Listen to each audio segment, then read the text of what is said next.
Gents, many of you have been burnt pretty badly by modern women over the years, and some of you sometimes wonder if you'll ever get revenge for what your ex-girlfriend or ex-wife did to you and the pain she put you through.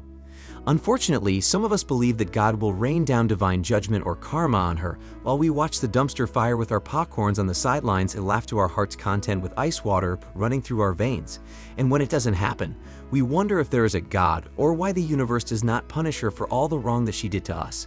And we curse every day and get angry when we see her thriving in life without paying for her sins. Trust me, brothers, I know what you're going through. I'm still waiting on the day my ex suffers in regret and feel the wrath of God for what she did to me and put me through. But until then, I know that if it doesn't happen, I might still end up getting my revenge, and there is nothing she can do to stop it, and your ex-girlfriend or ex-wife cannot escape what's about to happen to them.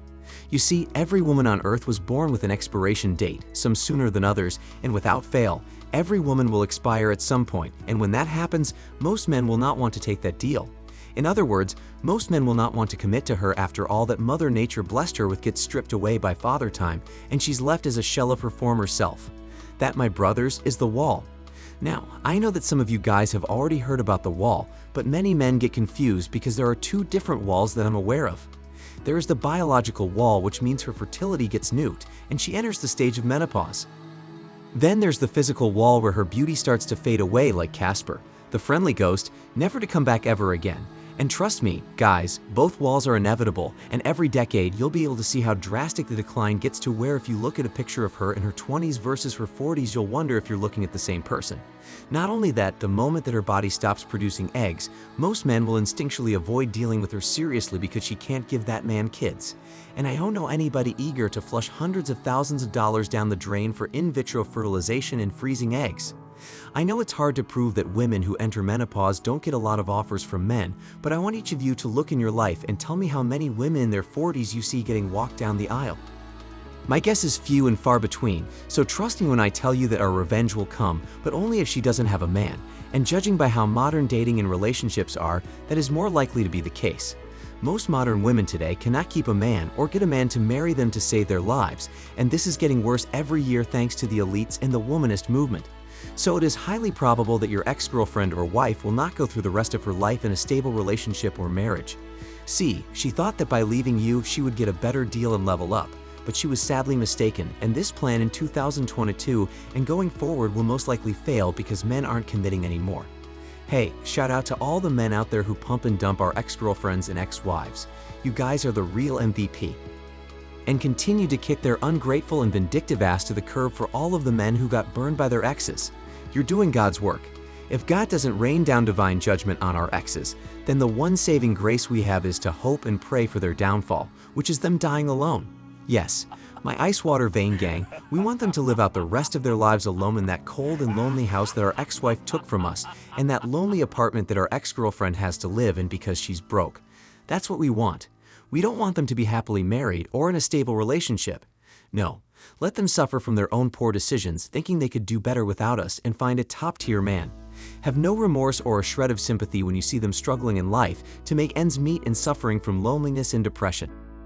You must keep your veins cold, brothers, and remember the pain and hurt she put you through. Remember when she dragged your butt to child support court to take your kid away from you and lie to the judge, saying you were a deadbeat to get more money from you.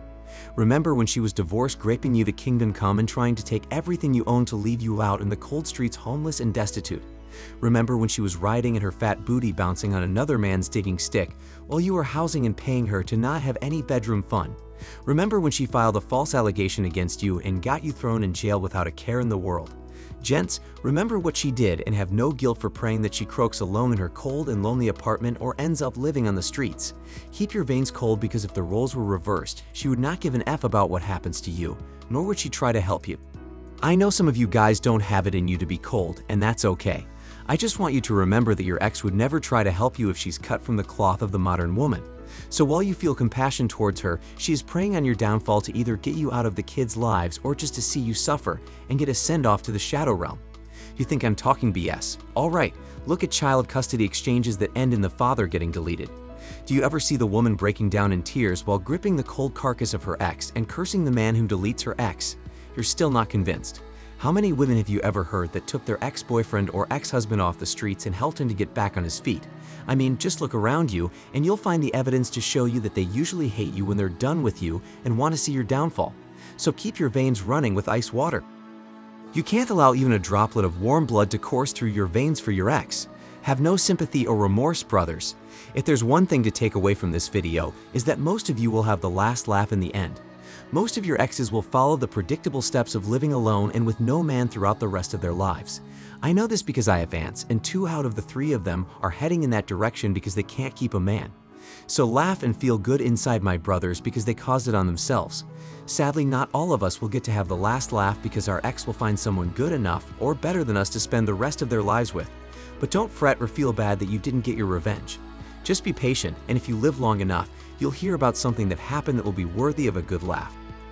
Besides that, getting rich and successful while living the free agent lifestyle will be the ultimate revenge. When she sees you doing much better without her and you're getting better women than her, trust me, this will make her blood boil. So my advice to you will be to level up and make more money while living the free agent lifestyle. If you can manage to add an extra $10,000 to your paycheck every 5 years is a win in my book.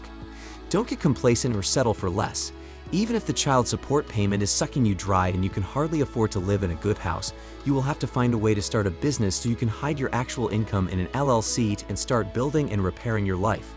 I know it will be hard, and most of you may not believe it's possible. But whatever you put your mind to, you'll either fail until you succeed, or you'll get fortunate and win off the bat. However, if you still fail after trying, don't give up. Maybe there is another field in which you'll do good, but you have to at least try and take a risk. If you settle and become a bum, you'll validate that she made the right decision to leave you. So make her ungrateful but regret leaving you and never take her back. Just live the rest of your life being free and on your terms. That's the best advice I can give to you. Now that we covered the wall and how you'll get the last laugh, let's look at modern women dating in their 30s and 40s. This will be a short point because I think you guys already know that dating modern women in their 30s and 40s is equivalent to being stuck in a hole and continuously bitten by thousands of ants, a very painful experience. These women believe they are worth more than when they were in their prime. They have outlandish expectations and standards for men. They are self-centered and egotistical, and they act as though they are out here making it when statistically, most of them are broke.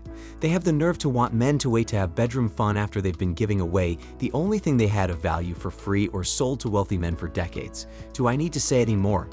Then when you go on dating apps, it's like diving into a cesspool with the amount of fish these women bring to the table. At this particular point, if I have to hear one more time that these women are not that type of girl, how they're strong and independent, if you can't take them at their worst, then you don't deserve them at their best, and how you must spoil them, bruh. Women in their 30s and 40s who should be giving their husbands marital missionary, shout out to Coach Gray Adams for that one, are out here looking for love. F all that BS. Where are the 18 to 25-year-olds? That's what I want, not no gremlin feet gang. Where are the pretty feet at? I think you guys know my stance on dating women in their 30s and 40s. That's a big no in my book, but you guys do whatever you want. I won't police your Johnson, it's just not for me.